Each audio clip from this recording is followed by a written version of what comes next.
Hi, I'm Keith Whitman. I'm playing at Resonant coming up later this month.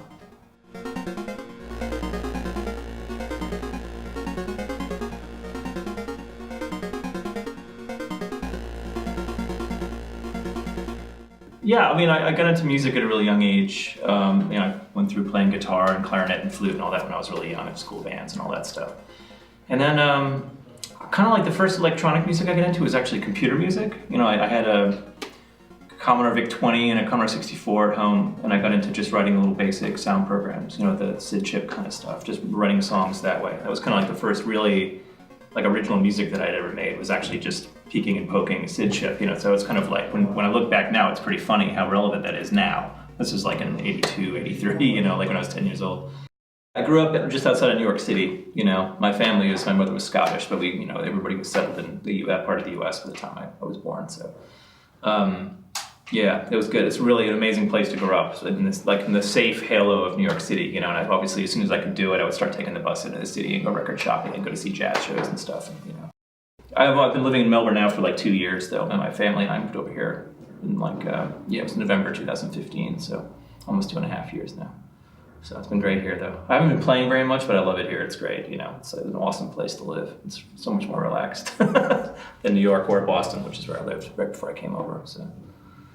I have a lot of maybe extra musical influences these days, more than musical ones. I went through a very hardcore 25-year period where I just was obsessed with recorded music. I just did nothing but acquire and listen to records. And I still do that, a lot of that. I spend a lot of my time on that. But now it's kind of like, I kind of come up with conceptual ideas from extra musical things more now than ever, because I spend more time with my son, walking around in nature and doing all that kind of stuff.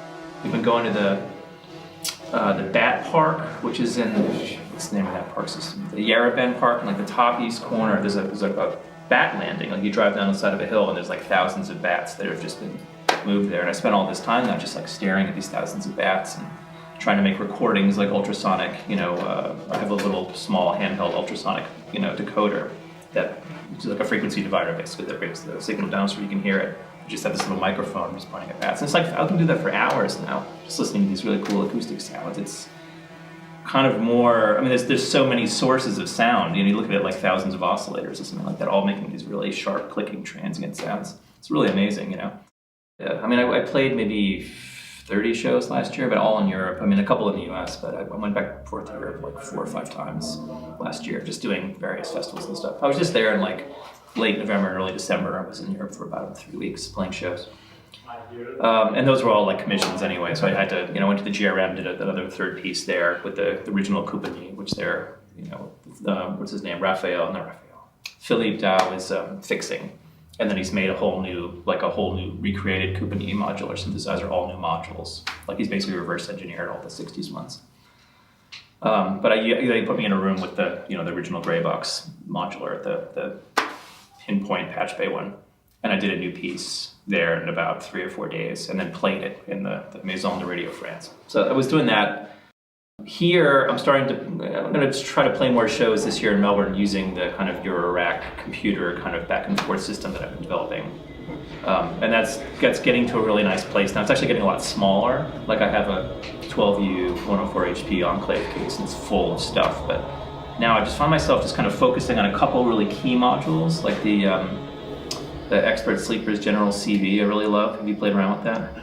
It's basically a sound canvas in a box, a whole MIDI engine with a little display, and you can do all kinds of amazing stuff with it. It's a little sound computer, So I'm excited about that, and then I've kind of built a whole system of clock dividers and things to play that, and then have this kind of stochastic, it's hard to explain. I don't even know where it's coming from. It's basically stochastic John Carpenter music, but it's really kind of constantly transposing itself, so it never quite rests in one place in a way long enough to evoke any sort of sustained human emotion, So it's right when it's building to something, it kind of falls apart and goes somewhere else. And I don't know. I find that really gratifying. It's interesting to me. It's this experiment, And I'm doing a lot of recording in this kind of mode right now. I'm not quite sure what shape it'll take, but it sounds great as a live thing. Is it just to get these loud, very pure, kind of classic electronic music sounds, 909 type kick drums, 303 kind of stabs.